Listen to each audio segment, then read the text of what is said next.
Good evening, all you awesome people out there. I'm Scott. That's Day. That's Ryan. And Rob Manning will be on forthwith. And this is Tales from the Film Set. We're going to be breaking down the Marvel's flop that happened recently. We're going to be discussing Next Goal Win, the latest Taika Waititi movie, which myself and Ryan saw separately. Both of you guys saw the Marvel, so we'll talk about that. We'll talk a little Scarefest. But first and foremost, and very happily on my side of it, we're going to be talking the SAG strike, which, holy crap on a stick, is finally over. Oh, I love that. That's so apropos right there. Dude, oh my God. Okay, let me put this. Go ahead. Go ahead. Right.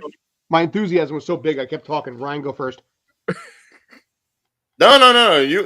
You guys have more to do with SAG-AFTRA than I do. I really have nothing to say on this matter except I am happy for everybody involved.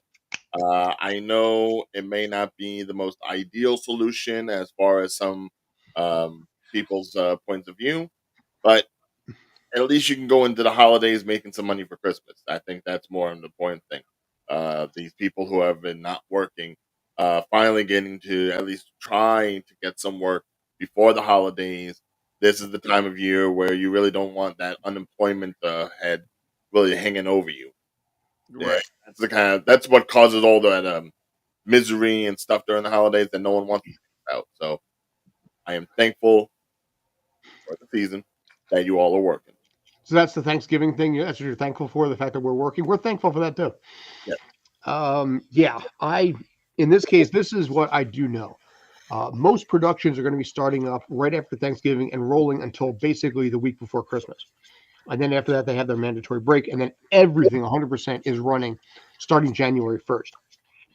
Background, stand-in, and photo doubles have a mandatory automatic 11% pay raise, followed by a 4% pay raise come July 1st, and then a 3.5% after that. So right off the bat, that actually is an increase of income, which honestly is better. More important to me than anything else is the fact that the crew people are back up and running again. This thing got so bad, crew people were committing suicide over this damn thing. So yeah, it was really messy. Houses were getting foreclosed on. Depression was at all-time high because honestly, for me, the short time that I was on unemployment paid me $450 a month, paid me about $112 a week, something like that. So that was the kind of problem that people had. People with real responsibilities, house, mortgage, kids, all this kind of stuff were pulling in spite of what they were used to. So it got really, really ugly. So I was frankly very surprised to find out that this got resolved on Wednesday night. It was ironic. I said something to someone earlier in the day that like this thing's not going to be done until January or February easily. And I resigned myself to that, accepted that, and then all of a sudden on Facebook, people are like, "This is back." It got resolved, and I couldn't believe it. Yeah, that's where we saw it when we were doing Jabronis United that night. We were scrolling through in order to find out updates from AEW Dynamite that night, and that's when I was scrolling and I saw, oh wow, they accepted it. Yeah. So we blew that up on live Thing. when we did the show, and I was like, yeah, hopefully Scott sees this. Hopefully he's watching. It was funny because we're going to talk about the Taika Waititi film next to Go Wins, but I was sitting there right before the movie started. I was scrolling Facebook, and a guy named Eugene, who would never, ever, ever make a joke about something like this, had posted the strike was over. And I was like, okay, if he's posting that, it's pretty accurate. It's pretty unlikely. And then after I got out of the movie, lo and behold, my agent sent something saying it's over, it's done with. So yeah, I was in shock. I mean, listen, it's huge because I can earn so much more money doing that than the part-time job that I had, which was nice, things like that. But it wasn't what I was pulling in. But for a lot of us right now, the ability to start generating income again, to be back on set, where we were, and hello to yourself. So yeah. Oh my God, dude. Like I said, I'm still in shock, and it's been what 5 days since that thing was resolved. And it's funny because I have no work ethic for the part-time job now, knowing that for the fact that I'm going back to this. It's just like the energy that I had, the desire, it's like, don't care. But yeah, the fact that this is back up and running, like I said, the week after Thanksgiving is what I'm hearing. The pension and health, supposedly, and I'm waiting to confirm this, the windows to qualify are being pushed back also. So I lost about 6 months of my window. I would need ideally another 3 months to requalify for what I need. 6 would easily be enough. But if that is true, that would save us thousands of dollars this year in Cobra. Because by not requalifying, we would have to pay $1,000 a month every single month for 12 months until I requalify.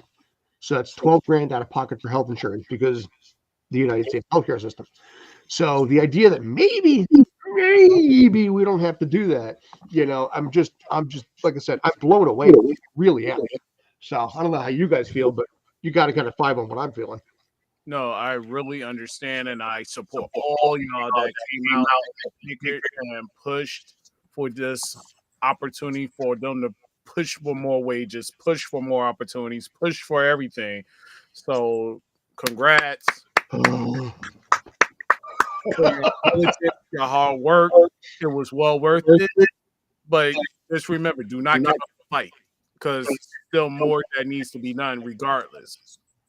Yeah, like this is only like a 3-year temporary thing. So come what is it? 2026. You're gonna Yeah. go right back to it. Right. And by then, the big elephant in the room, AI, is going to be that much more advanced in 3 years. Yeah. Also, to keep a point, IATSE is going to be going on strike next year too, unless this gets resolved too. So that's something to be concerned about. But at least for right now, we can celebrate and be happy. The Marvels, yeah, we are definitely going to be talking a little bit of Marvels, more from a financial standpoint and how bad it was that way. I know you guys had slightly different opinions, but I mean, I don't know if you have anything more to say on the strike, but I mean, no, the I strike, really don't. I Just mean, yay.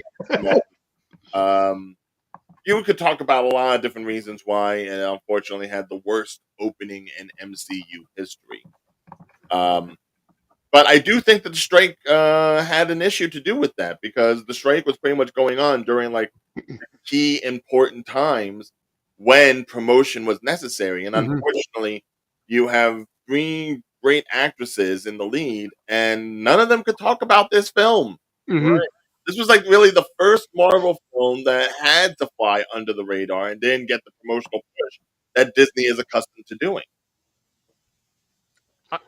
Yeah, because I have to really say there was a video that was out that showed the girl that played Kamala Khan. She was at the premiere Hmm. and she was saying, "Yo, doing this movie was kick butt and everything else." But that was only for that moment. There wasn't no stuff beforehand to actually further advance this film. Mhm. So I will say that pretty much the whole advertisement commercial, I mean promotion when it comes to actors and actresses affected it a lot. Oh yeah. I mean, anyone that says otherwise doesn't understand the impact of this strike.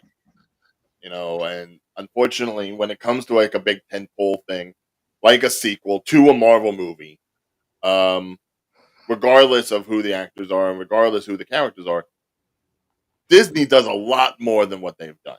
Mhm. Disney did a lot more for Little Mermaid, and that was arguably a worse film. And still, Why? it made Why? Because it had Aquafina rapping. yeah, it's Wow. just the pounding of things, from Disney. Really going ahead and putting it through that you have to do this. And it doesn't help that they also have another movie in like 2 weeks. Mhm. Not from Marvel, from Disney. Disney's Wish. So it's a matter of like, do we sell out the MCU movie that people are already maligning with and push the 100th anniversary of Disney animated film with, Chris Pine singing, which I never would have thought I would have seen. Unfortunately, I didn't think MCU got the short end of the stick. In this case, basically, I mean, honestly, this was just a lame duck film anyway. The first Captain Marvel was sandwiched between two, iconic sequels in this particular case, and it took 4 years to literally have this thing become a reality. And even on top of that, Brie Larson was pushed to secondary or even tertiary in her own film with this one. Yeah. You know. Well, I don't know if I would necessarily push to like secondary or tertiary. I think the real revolving story on this was between Carol Danvers and Kamala Khan, and Mhm. it's one of those never meet your heroes sorts of things. Yeah. You know, like Kamala has one of the biggest thing about Kamala is that she has been a fangirl. I didn't want to say fanboy because fanboy is just so different. But yeah, Kamala is that that Stan. And unfortunately, what you learn about Captain Marvel is that all this time away from Earth, she may be one of the most powerful beings in the universe, but even she messes up.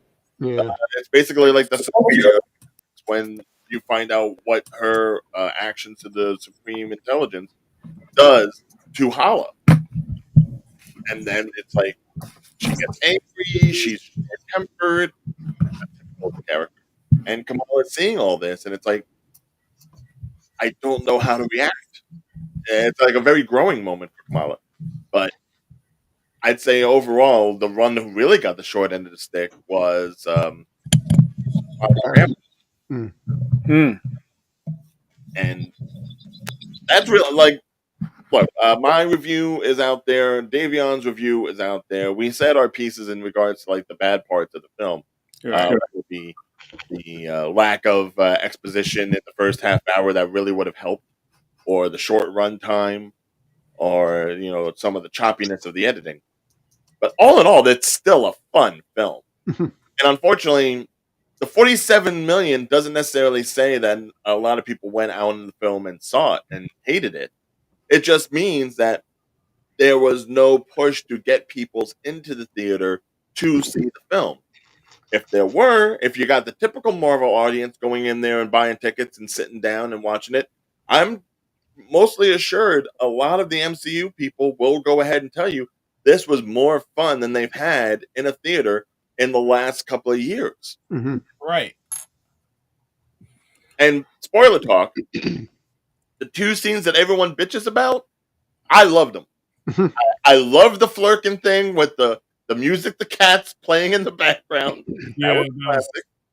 And I like the whole planet that sings and dances in order to communicate. It was unique. It was cute. It was cute.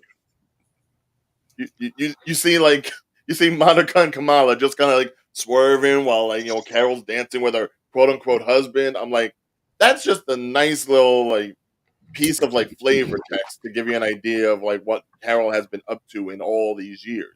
Because otherwise you don't see or hear anything about her. She's just out in space. Right. So yeah, learning that she has like a political husband. I mean, Mm-hmm. dude. And then seeing her in the dress, dude, she killed the dress. Oh my god! Like I'm not usually like a Brie Larson person, but this movie made me a Brie Larson person. Well, I think what in this case here, because of some of the complaints that people had with the first one, by virtue of the fact that she was just so overpowered and so strong, there's no place to go with it. So you had to bring her down a notch in some facet or form. I think in this case, also, this movie shares some similarity, maybe we'll say, to Avengers 2, where you're dealing with the repercussions of the mistakes that were made. In this case, I mean, obviously, with the second one, you had what the AI, whatever that was, but Ultron. Yeah, so you had Ultron in this particular case as a byproduct of a mistake that was made by Tony Stark and dealing with the ramifications of that. So it is have some degree of similarity there. But with the Marvel films now, because it's tank after tank after tank, there is such a massive show it to me and prove it to me mentality that I don't think any of these movies are going to do well until you have something that just blows people right out of the water.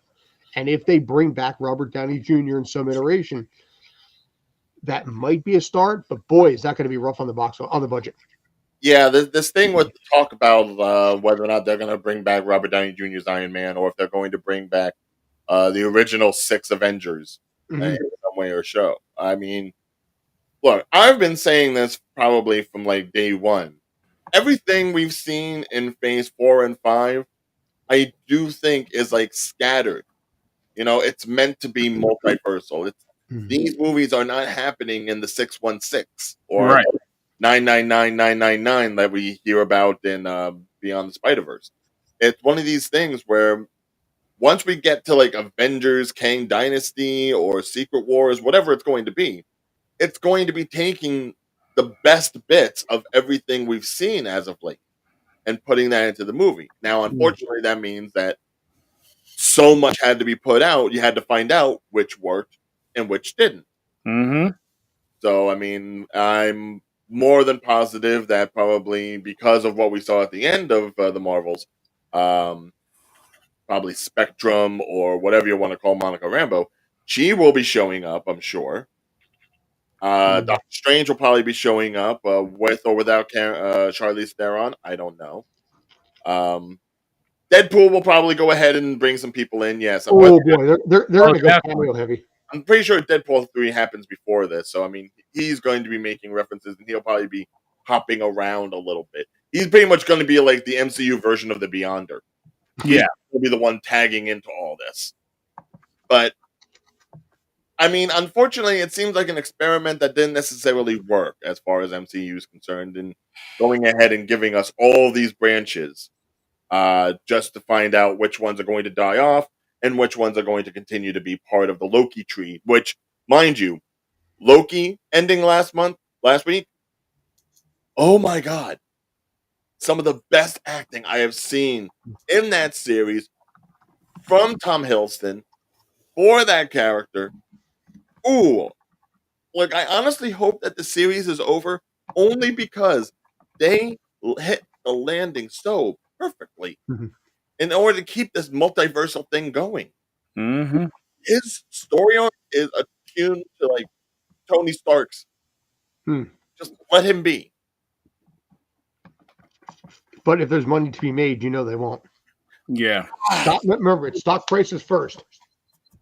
You know, especially with the way that this is going right now, they're trying to milk this teat as much as they can. Right. So there will be a Loki season 3. You know, Echo had the trailer recently. That's going to be coming out. The trailer look good. Surprised a lot of people. I mean, here's the thing. Again, I'm gonna wait and see. Let's see if it's actually decent first before we get hyped about it. Yeah. So bloody. Looked so bloody. And it's like, this is the first ramification of violence Disney ever did. And they've been ramping up other things too, saying that Blade is going to be a hard R movie. Deadpool 3 is going to be a hard R movie. I'm like, okay, cool. But there's some backlash with the Blade movie because there some things that they changed about Blade, which a lot of fans have been not so happy about. You and I talked about that last week, yeah. Yeah, well, the fact that he's fourth on the call sheet. What happened? In this case, yeah, go ahead, Dave. Oh, you go ahead. All right. Short version is they originally in the original script, they have 3 women first and then Blade. So the whole idea is that they were going to be teaching valuable life lessons important to everyday life. And he was going to be the 4th most important person in his own movie.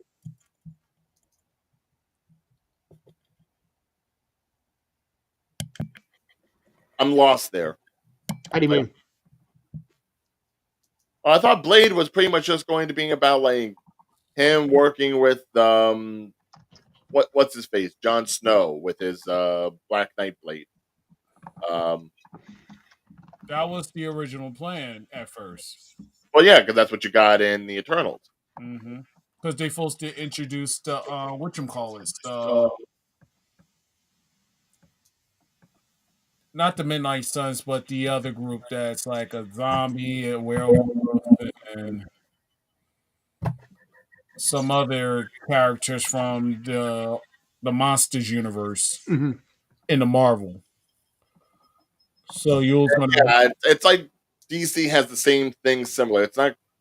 Is it Creature Commandos or Creeping Commandos or something like that? Yeah, DC version of Creepy Commandos or something. I know, and they've shown them in like animation form before. I think there was like a Halloween special with them and Doctor Strange on the old Spider-Man show. Right. Because it's supposed to be the Midnight Suns, pretty much. That's what you call it. Or, well, I mean, that's all part of like the Marvel Knights comics, that line that they used to have. You're right. And then on top of it, they also changed Blade's sex. Okay. So I thought Blade was still a guy, but no, not sex, but sexual orientation. Oh, he's gay? That's what they was trying to bring up, yeah. No, I don't care about that. I mean, I always figured vampires themselves are very androgynous. You know, Well, what we do in the shadows is a prime example. But I yeah. guess my question is, why would they do that? Like, What would be the purpose for that? a neck's a neck. It doesn't matter what person it's on. You So know, are they making Blade gay for the sake of making it gay, or is there a subplot that actually involves in it, or is it one of those things that's like, hey, look what we did, you know, kind of thing? That's I what I think Disney is doing. Ali, just because of like how he's portrayed himself in movies. Howling Commandos. There we go. That's right. Howling. Good job, Mwamba. Yeah, thank you, brother. But yeah, like I'm hoping they're not doing that just because of her Mahershala Ali doing the Blade character at this point. You know, trying to like almost typecast him in a sense. But apparently he's pissed about that too, because again, they're making him, you know, Wesley. The problem with the Blade movies is you're going up against the Wesley Snipes Blade, you know, which was iconic in a lot of different ways in an era of the modern comic film. Yeah, I mean, back in the era when we didn't have stuff like that. I mean, we didn't even have Spider-Man or X-Men when Blade came out. You know, what did we have? We had the Red Brown Captain America. Mm-hmm. We had the Nick Cage version, or David Hasselhoff Nick Cage. We didn't have Nick what we Fury, have now. You mean Nick Fury? Nick Fury. I'm sorry, Nick Cage. Sorry. Okay, fine. Nick Cage, Superman Reborn. I want to see that film. You know, the one where basically they didn't want to see him fly or him in the suit. You know, but like I said, Blade made it unique because it's like you had a badass, comic book thing that was unlike anything you would ever seen before. And it was violent and it was well choreographed and it was iconic. This latest one has to face that and show we can hold up to it. Right. And right now it hasn't. And it's there's so many comic movies behind it right now that have been kind of You know, I've been working my way through the DC animated stuff. That stuff's fantastic. Mm-hmm. Dude, I've plowed through probably a dozen of them in the last 2 to 3 weeks. Yeah, I still have Warworld to watch. That just came up on HBO Max. I'm working on Batman Hush right now because I started with the Damian Wayne stuff a lot. Yeah, and I kind of fell through that. And there's been this whole there's blocks of stories. Like the Damian Wayne Batman movies are like okay. See, I like that. I like the dynamic. Did you see Under the Red Hood? I have not gotten to that one yet. It's on my hit list. Which one? Because there's technically 2 versions. Huh? What happened? Technically, there's 2 versions of Under the Red Hood. There's the original version, the original animated film, and then they made a almost a choose your own adventure Under the Red Hood. Stick with the original. I'm going based on what there's an IMDb list based on ratings. I'm kind of like working from low to high, which unfortunately also included Batman and Harley Quinn, which was terrible. Wow, that was. I was slightly intrigued because it brought Lauren Lester back alongside Kevin Conroy. I thought, okay, that was kind of cool. Yeah, dude, that was terrible, man. I don't know what they were going for with that, and oh boy, was that garbage. That was Paul Dini getting high on his own supply. That's what yeah. I mean, because there was an episode where called Harley Quinn Aid, where Harley Quinn teamed up with Batman to take down Joker. That was a really, really good episode. Yeah, that was. And Harley was really so I was kind of going into it to be something like that, but no. Oh yeah, Spawn. Well, Steel. Okay, great. And don't forget about the Meteor Man. Oh yes, yes. But 1996 we had Steel. This was Jack's second film, and it was as bad as the first one. I mean, he didn't like dunk a guy, as a basketball. I have to say, for what it was. I am not going to bring up Steel to Shaq. I will not bring up Steel to Shaq. Dude, you can bring up basically. Okay, I was in Office Depot the other day picking up some stuff, and he's apparently pitching toner cartridges. I realized he's the 2020s version of Billy Mays. His whole thing with working with Papa John's now and his Shaq-a-Roni pizza. Dude, he is on everything. Athlete's foot, it's like, dude, it's like basically it's like, hi, Billy Mays here. Hi, Shaquille O'Neal here. I'd be like, Shaquille O'Neal here. Want to talk to you about Papa John's new Shaq-a-Roni. You know, and he comes in. It's like, did you recognize me? It's like, dude, you're like 7'3" and 319 pounds. I've had athletes. You did hit a 3-pointer once in your life, though. One. But it's funny because there's entire like videos out there. And I would die, but I will still make fun of the man. I don't care. Dude, you know what? Jersey represent. I want to hang with that guy. Yeah. So, I would love to hang out with Shaq. God damn it. But what else? But as far as the way Marvel is going, like I said, Disney. I want to say Disney. Y'all gonna have to pull y'all weight and do something to bring life back into your product. Not just Marvel, but everything about Disney. I'm tired of this bullcrap. I'm sorry. It's like Prince on 2 words was good, yeah. So it's like, come on. Like more about all good ones, although yeah, exactly. And like I said, he's got Son of Batman in there, Batman versus Robin. Like I said, I like the dynamic between Damian Wayne and Batman trying to be a father to a guy who is a natural born assassin. And I just thought that's so unlike what you normally see with Batman. I thought that was a really clever idea.